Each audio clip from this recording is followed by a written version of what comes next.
ఖర్చు పెట్టడం వేరు, సరిగ్గా ఖర్చు పెట్టడం వేరు. బతకడం వేరు, జీవించడం వేరు. చాలామంది బతికేస్తుంటారు, కొందరే జీవిస్తుంటారు.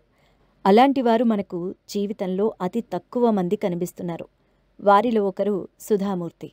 ఒక భారతీయ సంఘ సేవకురాలు, రచయిత్రి, కంప్యూటర్ ఇంజనీర్గా జీవితాన్ని ప్రారంభించి ఇన్ఫోసిస్ ఫౌండేషన్, గేట్స్ ఫౌండేషన్, ప్రజారోగ్య విభాగాలలో కీలక పాత్రలను పోషిస్తున్న పద్మశ్రీ సుధామూర్తి టాటా వారి టెల్కోలో భారతదేశం మొట్టమొదటి మహిళా ఇంజనీర్గా సుధామూర్తి ప్రవేశించిన 501 మంది ఉద్యోగులతో ఏటా $2.48 బిలియన్ ఆదాయం కలిగిన ఇన్ఫోసిస్ నడిపే ఇన్ఫోసిస్ ఫౌండేషన్కు చైర్మన్ అయిన సుధామూర్తి సింపుల్ సిటీకి మారుపేరులా ఉంటారు.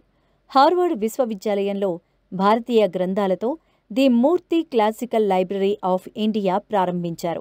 కన్నడ నవల డాలర్ సొసే ఇంగ్లీష్లో డాలర్ బహుగా అనువదించబడింది.